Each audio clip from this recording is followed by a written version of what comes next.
My wife cheated on me with our best friend, and now he's suing me for $200, $0 claiming joint property rights over our family home that I paid $350, $0 for. What's worse, I just found out she signed a secret prenup behind my back. I never thought I'd be the guy sitting here, writing this story about how my wife, Lisa, turned out to be a lying, cheating bitch. Honestly, I thought we had a pretty good thing going. At least I did. We'd been married for 6 years, and I always believed we were solid. We had a nice house, decent jobs, and 2 kids we loved more than anything. But then, things started to feel off, and I didn't realize how much until it all hit me like a freight train. It started a few months ago. Lisa became more distant, secretive even. She'd leave her phone on silent all the time, and I'd catch her deleting messages or hiding her screen when she thought I wasn't looking. At first, I brushed it off. Maybe she was stressed at work or just needed her space. But then I noticed her phone kept getting more and more locked. She'd leave her laptop open sometimes, and I'd catch glimpses of texts and emails that didn't sit right. Nothing outright, but enough to make me suspicious. The real turning point was when I noticed her acting weird around our best friend, Mark. They'd always been close, best friends since college, but lately she'd be overly friendly, even flirtatious. I'd catch her giggling at her phone when she thought I wasn't looking, and her excuses for being on her phone were getting more ridiculous. "Just work stuff," she'd say, or "it's nothing, just a funny meme." But I knew better. I felt it in my gut. Then came the night I found her. I was supposed to be out of town for a business trip, but I decided to surprise her by coming back early. When I got home, I noticed her car was still in the driveway, even though she'd told me she'd be out with her sister. That was odd. I went inside, and the house was eerily quiet. I checked her phone, something I'd never done before, but I couldn't shake the feeling. And that's when I found the messages. There were texts from Mark, not just friendly, banter but flirty, intimate messages. They were talking about meeting up, about how much they missed each other, and even more telling about their plans to be together. My stomach dropped. I felt like I'd been punched in the gut. I couldn't believe it. My wife, the woman I trusted, was cheating on me with our best friend. The guy I'd known since college, who was supposed to be like family, was now sleeping with my wife behind my back. I stood there for a moment, stunned. I couldn't even process what I was seeing. My hands were trembling and my mind was racing. I knew I had to confront her, but I didn't want to believe it was true. I didn't want to believe that she'd betray me like this, with someone we both trusted so much. I left her messages open on her phone and sat on the couch, trying to figure out what to do next. My entire world was crumbling, and I had no idea how I was going to fix it, or if I even could. The confrontation came sooner than I expected. I couldn't sleep that night, replaying everything I'd seen and trying to make sense of it. Morning came, and I knew I couldn't keep this secret inside anymore. I had to ask her, had to hear her lie straight to my face. I waited until she was in the kitchen, sipping her coffee like everything was normal. I took a deep breath, the anger and hurt boiling inside me. "Lisa," I said, my voice trembling slightly, "we need to talk." She looked up, her eyes narrowing a little, like she sensed something was wrong. "What's wrong? You look like you've seen a ghost." I pulled out her phone and showed her the messages. Her face instantly lost all color. She blinked rapidly, trying to come up with some excuse, some way to spin it. "It's not what it looks like," she said quickly, her tone defensive, almost bitchy. "Mark and I are just friends. It's just sex talk, that's all. You're overreacting." Overreacting? I'd seen enough to know that wasn't true. I felt my blood boil. "You're lying," I said. "You've been sleeping with him, haven't you?" "How long has this been going on?" She scoffed, crossing her arms. "You think I'd cheat on you? You're crazy. Maybe I was just talking to him and you're jumping to conclusions. You're so paranoid, it's pathetic." I couldn't believe her. The way she was lying so effortlessly, like she didn't even care that I knew. I could see the smirk she was trying to hide, the way her eyes flicked away when I pressed her. It was obvious she'd been hiding this from me for months. All those late nights, all those secret texts, she'd been lying right in my face. I felt a mixture of rage and despair. How could she do this? How could she lie so easily? I thought about everything we built, everything I worked for, our house, the money I paid for that house, the life I thought was ours. And now this betrayal was tearing it all apart. She kept insisting it was just sex, that she loved me, that Mark was just a friend. But I knew better. I saw the way she looked at him in secret, the way she'd hide her phone when I came close. It wasn't just sex. It was something more, something she was ashamed of but couldn't stop herself from doing. And I was left to pick up the pieces of my shattered trust. The worst part was the way she dismissed it like it meant nothing, like I was overreacting. That's when I realized how much she hated me, how little she cared about what I felt. It wasn't just about the affair, it was about her controlling the narrative, making me question myself while she continued her little secret life. I felt like a fool for trusting her all these years, for thinking we had something real. That day I decided I wasn't going to let her get away with it. I needed to figure out what to do next, how to protect what was mine, how to get revenge for this betrayal. Because I wasn't going to be the guy who got cheated on and did nothing. No, I was going to make her regret this. I just didn't know how yet. But I knew one thing: this was only the beginning. After that confrontation, my mind was racing in every direction. I couldn't focus on anything else.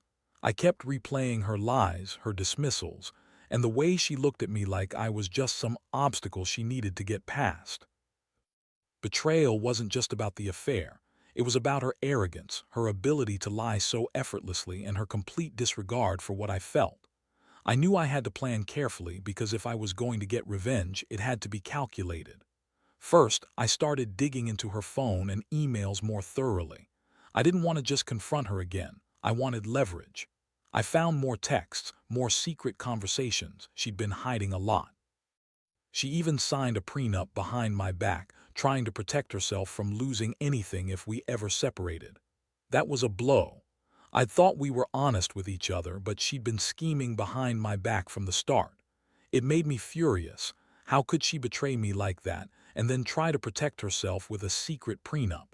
I also looked into our finances. She'd been spending money secretly, buying things I didn't know about, designer clothes, jewelry, even trips she'd taken without telling me. I realized she'd been planning her escape, or at least hiding her assets. That's when it hit me. She wasn't just cheating on me. She was preparing to leave, and I was just an obstacle in way. Meanwhile, Mark was still in the picture. I found out he'd been pushing her to cheat, egging her on, and even telling her how much he wanted her. That bastard. I remembered how close they'd been, how often they'd hang out alone, and I was seething. They thought they could get away with it, but I was going to make sure they paid. I started to formulate a plan. I needed to expose her lies, her secret prenup, and her affair all at once. I wanted to take control of the situation, to turn the tables. So I started gathering evidence, screenshots, bank statements, copies of her secret emails. I even hired a private investigator to follow her, just to confirm everything I suspected. It was a cold, calculated move, but I was done being the fool. While I was doing all this, Lisa was still acting like everything was fine. She'd throw her little bitchy comments, accuse me of paranoia, and act like she was the victim. She'd say I was overreacting, that I was insecure. But I knew the truth. I knew she was planning her escape, and I was determined to stop her, even if it meant ruining her reputation. One night I caught her sneaking out to meet Mark again. I followed her discreetly, watching her get into his car. That was it. I had enough. I couldn't let her keep lying and sneaking around. I knew I had to confront her again, but this time with everything in my hands. I wasn't going to let her manipulate me anymore. I was going to make her regret ever crossing me. I knew that once I revealed everything, there'd be no turning back. She'd lose everything: her lies, her affair, her secret prenup, and I'd finally get my revenge. But I also knew it would come with a cost, because once the truth was out, there was no going back to the way things were. Still, I was ready to face whatever came next. I wasn't going to be the fool anymore. The next move was clear. I had to confront her with everything I'd uncovered. I spent the following days meticulously organizing all my evidence: screenshots of her secret texts with Mark, copies of the emails where she discussed her plans, bank statements showing her secret spending, and the legal documents of her prenup. I wanted her to see that I wasn't some naive husband who'd let her get away with this. I was prepared to expose her lies publicly if I had to. One evening, I invited her into the living room under the pretense of a serious talk. She looked suspicious, maybe even a little scared, which was satisfying. I kept my tone calm but firm. I told her I knew everything about her affair with Mark, her secret prenup, her secret spending, everything. She tried to deny it at first, saying I was paranoid, that I was imagining things, but I laid out all the evidence piece by piece. Her face went pale, her bravado crumbling. She started to cry, but it was a fake, bitchy cry. "You're just jealous," she spat. "Mark is just a friend. You're overreacting because you're insecure." I couldn't stand her lies anymore. I told her I'd had enough. I was going to take legal action, expose her, and make sure she paid for what she did. I knew I had the upper hand now, and I wasn't going to back down. Then I dropped the bomb. I had already contacted a lawyer. I was going to fight her for the house, for everything she tried to hide from me. The house I paid $350, $0 for, the joint property she was claiming rights to. She was dead wrong. I told her I'd also be revealing her secret prenup, which she'd signed behind my back. That was the final nail in the coffin. Her face twisted in anger and frustration, and I knew I'd hit her where it hurt. But she wasn't done fighting. She started to scream, calling me all sorts of names, accusing me of ruining her life. That's when she revealed her true colors, how much she hated me, how she'd been planning her escape for months, and how she'd manipulated everyone around her. She even tried to turn the kids against me, telling them I was the bad guy. I felt cold inside, knowing I was about to take her down legally. Over the next few days, I filed for divorce, but more importantly, I filed for full custody of our kids and to challenge her claims on the house. I also made sure to include the evidence of her affair and her secret prenup. I wanted the judge to see the full picture, that she was manipulative, unfaithful, and scheming behind my back. The legal battle started, and Lisa's bitchy attitude only intensified. She tried to manipulate the situation, but I was ready. I had witnesses, evidence, and the law on my side. I felt a strange sense of relief, knowing I was finally taking control. But beneath that, I was also angry that she'd betrayed everything we built, that she'd lied to me for so long, and that she'd put her own selfish desires above our family. I knew this wasn't just about the house or the money anymore. It was about making her pay for the pain she caused me, for the lies, the betrayal, and the way she treated me like a fool. I was determined to come out of this victorious, even if it meant destroying her reputation in the process. Because at the end of the day, she needed to learn that cheating, lying, and scheming always come with a price. And I was the one who was going to make sure she paid it. The court hearings were a whirlwind. Lisa showed up with that bitchy smirk, trying to act like everything was fine, like she hadn't been caught red-handed. But I knew better. I had all the evidence, and I made sure it was presented clearly. The judge listened carefully to both sides, and I could see Lisa squirming as I laid out her affair, her secret prenup, and her attempts to claim joint rights to the house I paid for. When my lawyer argued that the house was solely my property, since I paid the $350, $0, Lisa's lawyer tried to counter with the prenup, claiming she had rights because of some vague joint property agreement she'd forged behind my back. That was a lie, of course. I had the receipts, the signed prenup, everything. I could see Lisa's face flicker with anger and frustration when the judge dismissed her claims. The judge's decision was clear. The house was mine. No joint property rights. That was a huge win. But the fight wasn't over yet. Lisa was still trying to manipulate the situation, claiming I was an unfit father, that I didn't love the kids enough, all because I exposed her cheating. She even tried to turn the kids against me, telling them I was the bad guy. That's when I decided to push for full custody, knowing I had the evidence of her affair and her manipulative ways. The custody battle was intense. Lisa's bitchy attitude only got worse. She'd show up at court with tears, pretending to be the victim, but I saw right through her. I had witnesses, mutual friends, her own family, who confirmed her lies and her manipulative behavior. I also had recordings of her admitting to the affair when she thought no one was listening. That sealed the deal. Eventually, the judge awarded me full custody of the kids. Lisa was furious, throwing her tantrums and trying to appeal, but it was useless. The court saw her for what she was, a manipulative, unfaithful wife who'd betrayed her family. I felt a strange mix of relief and emptiness. I'd won the legal battle, but I knew the emotional scars would stay for a long time. Throughout all this, I kept my focus on protecting my children and making her pay for her betrayal. I also made sure to cut off her access to the money she'd been hiding.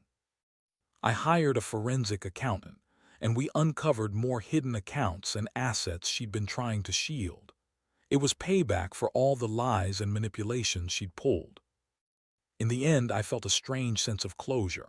Not happiness, but a relief that I finally took control of my life again. I'd been betrayed by the woman I loved and trusted, but I refused to let her ruin me. I learned that sometimes the only way to survive betrayal is to fight back hard, expose the truth, and take everything that's rightfully yours. Because if you don't, they'll keep lying, cheating, and scheming until you're left with nothing. I'm still healing, but I know I did the right thing. And I hope anyone else facing this kind of betrayal learns that honesty, strength, and a clear plan are the only ways forward. Looking back now, I realize how much this ordeal changed me.